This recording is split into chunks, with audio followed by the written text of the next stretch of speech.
Welcome to Cartoonist Kayfabe. My name's Ed Piskor. I'm Jim Rugg. And we are going to be talking about a very kayfabe conversation, man. Cartoonist kayfabe conversation between Gil Kane and Robert Crumb. Yes, a very strange issue. Also from 1986, this issue of the Comics Journal, which Issue 113. Issue 113 for those playing at home by way of podcast. But a very unusual pairing, as you say, Ed, and you can see it from the get-go. Like, these two just having drawings of themselves back-to-back here speaks volumes. This is an iconic cover to me. Like, in the back, when you could get, like, the back issues and stuff, like, this would be one of the covers that would be a little spot illustration on the checklist. And I couldn't imagine, this is When Worlds Collide. Totally. Yeah, totally. And I think about it, like, you look at it now, and it's such a mismatch in Crumb's favor in terms of legacy, and I think how these guys are known. 1986, Gil Kane, probably the bigger name, possibly.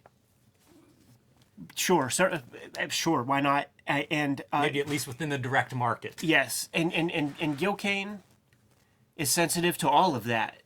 You know, like, he's sensitive to all of his shortcomings, and that's almost what the entire bulk of this conversation is about. It's entitled The Shape of Art.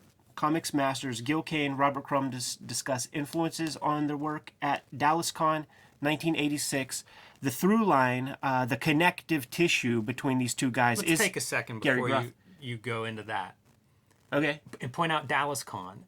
DallasCon bringing guys like Robert Crumb to comic book conventions in America in the 80s, like, that always, you know, I think there were a couple years, like, I've heard Hernandez brothers talk about the DallasCon. Yeah. You know, there's one version of comics, right, at this point, right, mid 80s in America, and it's like whoever was running this show had the foresight to bring in these alternative cartoonists, underground cartoonists, historically big figures, pretty amazing sounding from the outside, knowing nothing except little tiny bits of footage that I've seen or articles of this sort. Yeah. But pretty remarkable to me to think of these spaces that existed, because how rare, you know, we talk about that cover being unique and unusual, worlds colliding. How rare would it be in person that you might get in a building with Robert Crumb and Gil Kane? Yeah.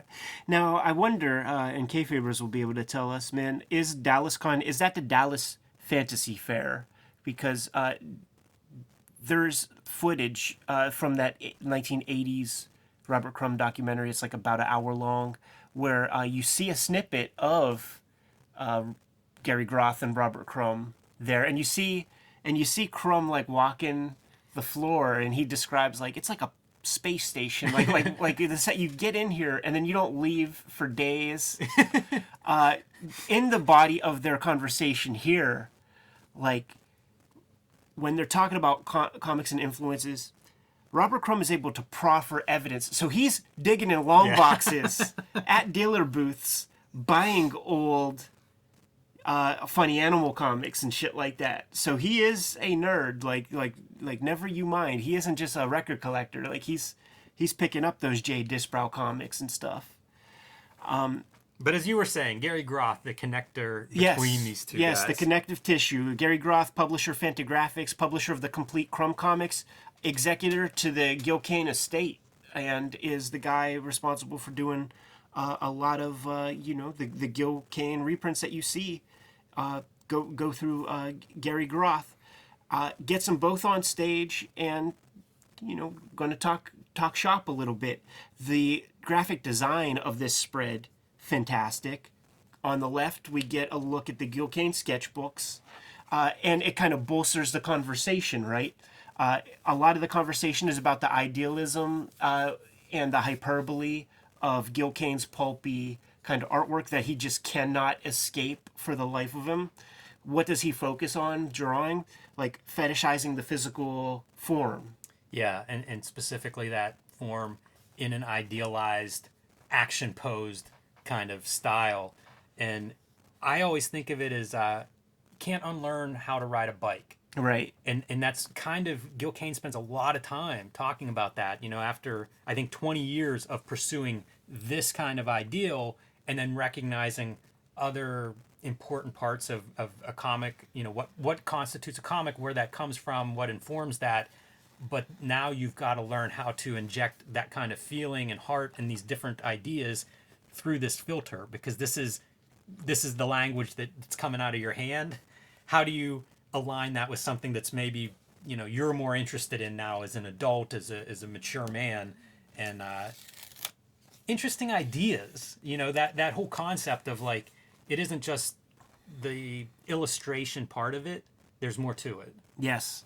This also harkens back. There was a legendary panel discussion that Crumb was on with Gilbert, Dan Clowes. I think Mark Zingarelli was like there, like in person. I don't know if he was on the panel, but it was with Bern Hogarth. Yes. And Bern Hogarth is getting all hyperbolic about, you know, art, illustration, his place in comics, and Robert Crumb just pratfalls. He just pushes the chair back and falls on purpose just to fuck with Bern Hogarth. Yeah, this is a much more respectful tone in this interview. Yes. So we have the hyperbolic figure drawing of Gil Kane to the left, and we have excerpts from the Crumb sketchbook here on the right, being credited with bringing in some real life ideas, some real humanity, perspective, point of view in his work. Yeah, one of the quotes from Gil Kane in describing this is, the difference between illustrating and dramatizing, in my view, is the difference between Al Williamson and our friend here, referring to Robert Crumb and his work. That's a pretty interesting comparison, and it gives you a sense of where Gil Kane's coming from in that idealized, dramatic illustration that he's been chasing. It's a good name to bring up, the Al Williamson bit, because you can just imagine, say, one of the photo referenced Star Wars comics or something where it's like, yes, this is a great Harrison Ford. And then let's talk about, like, say, the Art and Beauty magazine that Crumb did. There's nothing like a human drama behind it. Yeah. You know, the stuff that's behind it is all your craft structure. Based. Exactly. Just craft-based stuff. Which is huge and does take a long time of study to get there, but it's not revealing something about humanity. Going to art school and being in comic book school with a bunch of other dudes, these ideas really started to get installed in my mind there, because there were people who they learned the craft of drawing the figure, but that was it. It was just like there was no art to it. You know, there was nothing more that they were bringing to the table. It was just this exercise of like the width of the head is 5 eyes wide, right. Like robotic. Yeah, I struggle a little bit to. I don't know how well Gil Kane articulates this concept. I don't know how well I can articulate this concept. But he does go on and on about it. Like, you do get a pretty clear idea of what he's describing. It's exactly what you said, Ed. You know, the head is X width versus this height. Hands are drawn this way. You know, it's having all that technical capacity and, you know, not necessarily being driven, I guess, by the idea, by the drama, as he says, by the story. But I don't know if that's, you know, I don't know that limits what you can do with that skill set. If you have that level of craft, now you're in search of the story that's worthy of having that level of craft practiced and applied to it. And that's the part that I struggle to kind of connect some of Gil Kane's ideas in this interview with. Names are brought up in those regards, right? Crumb brings up the Hernandez brothers and talks about when they were teenagers, how their art teachers were beating them over the heads to figure out how to draw the figure properly. So that's your example of the flip side, where it's like these guys can draw the hell out of the human figure, read those comics, and they're brimming with life. Yeah, there's not enough, you know, when we focus so much on the artist, there may not be enough attention on that story, on the writer, on the narrative, on the story itself. And the Hernandez brothers, a great example. So, yes, it's interesting to see these two guys trying to communicate these ideas that are hard to articulate, and they are both coming from very different backgrounds as they're trying to, like, communicate these ideas back and forth. It's kind of interesting reading for that alone, again, because Crumb seems to be game. Totally, it's a great conversation, and the disparities come out throughout the whole thing. So, like, Gil Kane is coming from the place of Hal Foster, Alex Raymond, those kinds of people who, like Milt Caniff, who did kind of fetishize the human figure and were known for like beautiful draftsmanship of the body, in comics, action adventure. Crumb is coming from the place of Carl Barks and Little Lulu comics and Walt Kelly. He describes those comics. Crumb describes as drama comics. It's people standing around talking comics, even though it's a duck. Right. There's humanity in the stories. It's not about Deus Ex Machina, good guy versus bad guy, plot-driven comics. It's about the characters more than the scenario or whatever. So they're coming from different influences from the start. And Robert Crumb takes it back to the Renaissance painters and the Flemish art school guys, man. Like, he's like the Renaissance, like that was the godlike, religious, hyperbolic imagery. And the Flemish dudes are sort of like where he kind of comes from. And he brings up those names in some of the documentaries and stuff. I'm not seeing those names pop out right now, but that's, just like another piece. A big part of this really is the lamentations of Gil Kane, senior in age, almost with regret that he wasn't able to kind of like really make his mark by doing some, sensitive.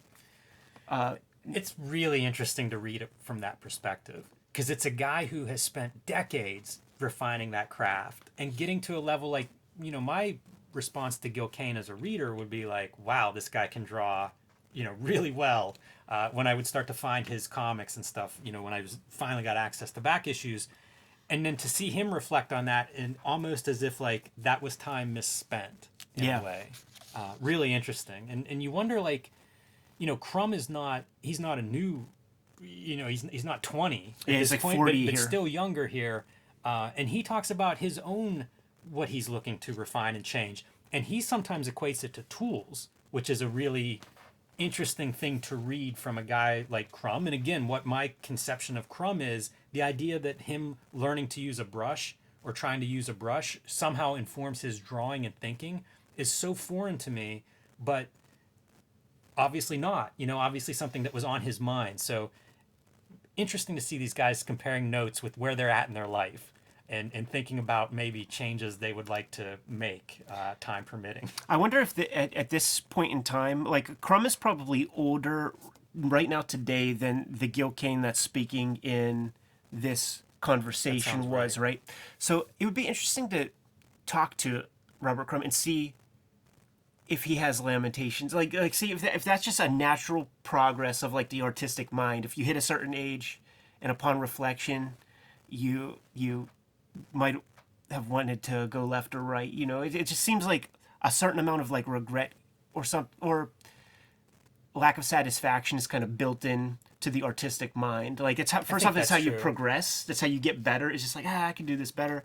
So in a retrospective way, when there's less road ahead than you've traveled, I wonder if that's just a built-in piece. Yeah, it seems inevitable. Like when you describe it, it's exactly what I sense from this interview. Mm-hmm.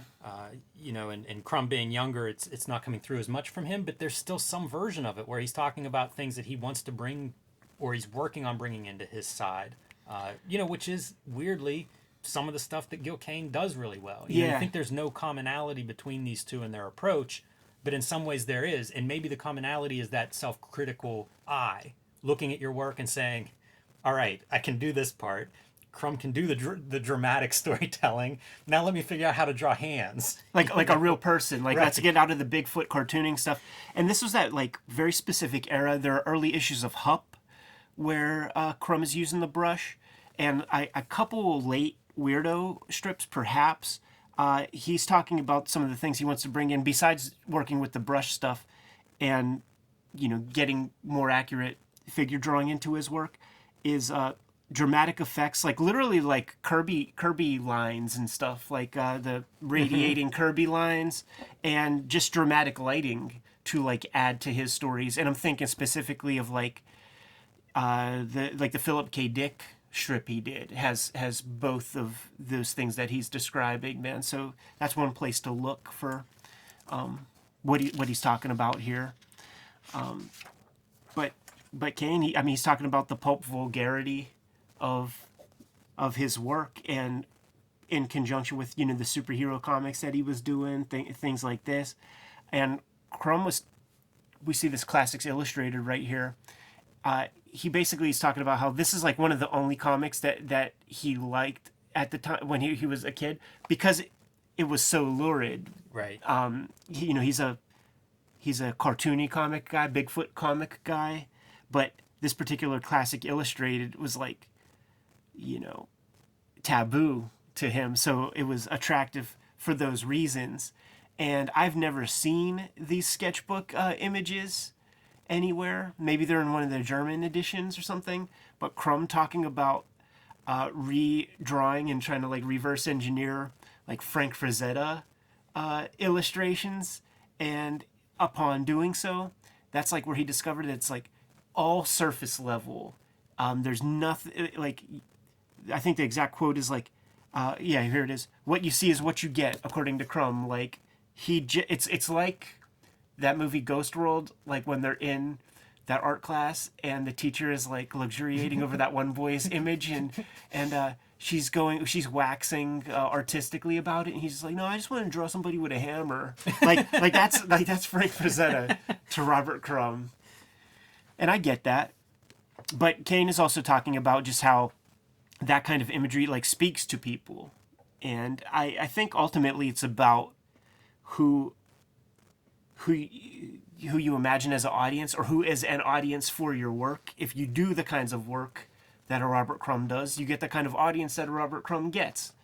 You can have great success just drawing cool gorillas with interesting lighting with clubs, and you could have wild, so you could become a multi-zillionaire doing that. If you're happy with that, then that's fine, but that's the choice you made. I guess a lot of the conversations that would come up would be like the Will Eisner thing, right? Where he does work one way, but when he explains it, it's of a different tone. Like he explains it in a way that when you read it, it's like, is that really what you think you did there, Will Eisner? Yeah, a lot of that comes through in Gil Kane in this interview to me in terms of Gil Kane. And Groth digs in with a couple of questions to that effect whenever he's talking about his, how he looks at his own work, whether he's analytical about it. Some of these things where it's almost like Groth recognizes, Gil Kane's mind might be further ahead than what's coming out of his pencils or what's been published of his work. And that's kind of the same thing that you're describing in a way with Eisner, who it's like, I read that work and see something. Will Eisner, creates that work and sees something else. And it's inevitable. The creator and the reader's always going to be looking at this work very, very differently.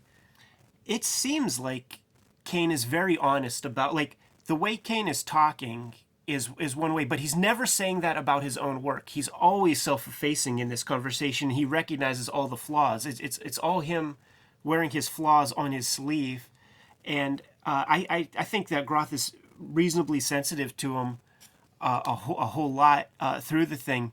But there is one part where Groth kind of brings something up about, like, what do you think of each other's work or something like that, and I think the question is asked to Crumb, but Kane is the first guy to respond, like, listen, Crumb, he's got to hate my stuff. Like, there's no way that the guy who does these comics can like my stuff. It's like Groth like set it up on the T-ball, man, and Kane is just like mitigating the blow, like stealing the thunder a little bit because he knows what's coming. And I think it's a very honest response that Crumb is no phony, and he's like, you know what? I really appreciated this conversation. And to be honest, like, I really like talking to you about art more than I like looking at your art. And he said it. This ain't Twitter world, you know, where you can have the cloak of anonymity. Like, he's looking the dude in the face saying that. I've heard a lot of cartoonists that have this problem. Like, I might get along really well with somebody, but not like their art. Yeah. And that's that could be awkward. That could be very, very awkward. When they come to your crib and their eyes are scanning your bookshelves, they don't see their shit on your shelves, man.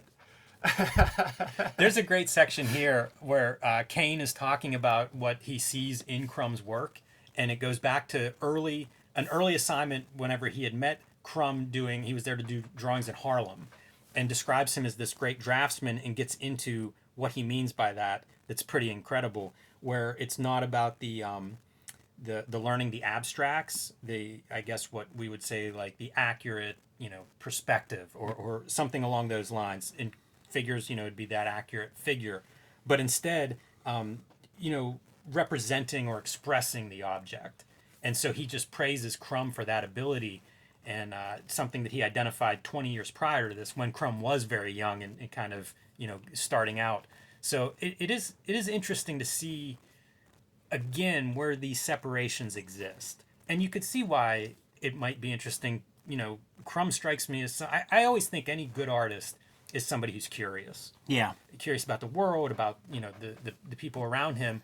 And so, like, sitting down with Kane and talking about, Kane's approach to the page, it is going to be something that would probably, besides being very different than Crumb's, could be enlightening and interesting. They end the conversation with a little Richard Corbin talk. Yes. Crumb is very surprised to learn something in this conversation. Kane gets into this thing. The artists appear in their preoccupation and obsessions with power trips, defining power and potency in a million ways. Massive mandibles, thick necks, enormous penises, gigantic breasts. Like when he's laying that out, I'm just imagining Den comics in my mind. And then right away... Crumb is like mature, like that's matured, and Kane's like, oh, I'm thinking about Richard Corbin, and Crumb's like, oh, well, he's older now, like he's not thinking about that kind of stuff anymore. It's interesting to think because like we had it's like Skull Comics, right, where Richard Corbin like starts out there in that place, and he's not really doing that kind of thing, but then when Heavy Metal provides the venue for him to explore that part of his interest, and he really leaned into that. Like you could tell that was something that he was into. Yeah, Crumb lays out that he's getting older, Corbin, yeah, and becoming less preoccupied with those power fantasies or whatever. It's an interesting observation. Is it really coming from an inner thing? Is it he's getting older, less testosterone, less interested in this kind of power fantasy? I don't know, maybe, but it's an interesting idea. I like seeing that Crumb and Kane have ideas on this subject. Right. And then, you look at the Corbin body of work, too, and it's like, you could dispute that heavily with Cage and Banner and like all that kind of shit. Yeah, it's almost a renaissance, a return to those kind of power fantasies, or maybe a cash-in on them. Too. Yeah. It's like, you guys know I can do this. Yeah. Pay me, and Yo, Brian, write me a script right quick. But the surprise, of course, is Kane mentions his use of models. Richard Corbin. For the technical achievements that he gets in lighting and modeling and figures and all of these things, and Crumb is surprised to learn that. Yes. It's so interesting because it's not a huge leap from some of Crumb's rendering and modeling to Corbin. Right. So it's interesting to see Crumb being surprised by a very different approach to how they achieve those kinds of modeling bits. Yeah, like obviously no tone in text, but I do wonder like what he really thought about that, because when you look at certain Corbin, it's like, sure, yeah, like straight Flex magazine or stuff like that.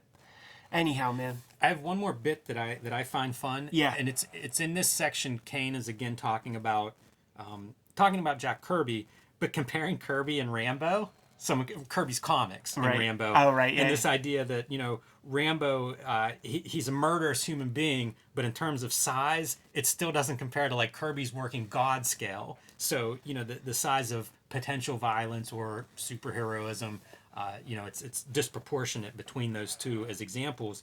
And that segues into Spain asking Crumb about a superhero parody that Crumb had done.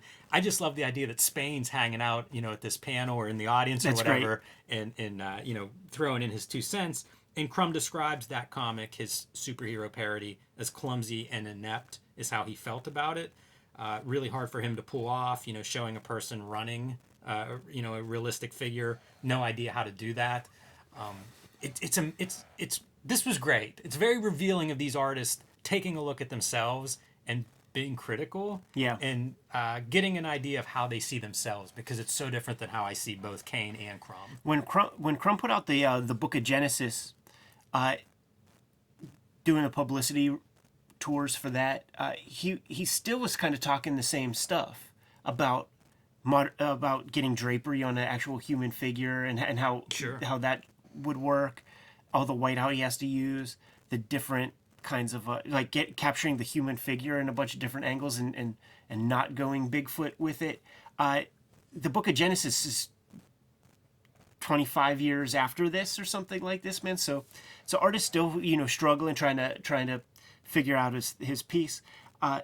There is some good Kirby conversation in here, not so much talked about from the Crumb point of view, which is too bad for me as a fanboy, because I would be curious what he would have thought about that. But he is on the record of never really looking at Marvel Comics or ever or anything like this, man.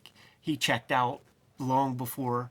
But the stuff that Kane does say is just how, and it goes along with the kind of pulp conversation of just the hyperbole of the figures, and how Kirby grew to a place where his comics couldn't even use a regular criminal bad guy just doing regular capers. It had to go god level, because the art kept getting pushed in a more dynamic way, and he couldn't reel it in. Far from human scale, is a phrase that Kane uses for that.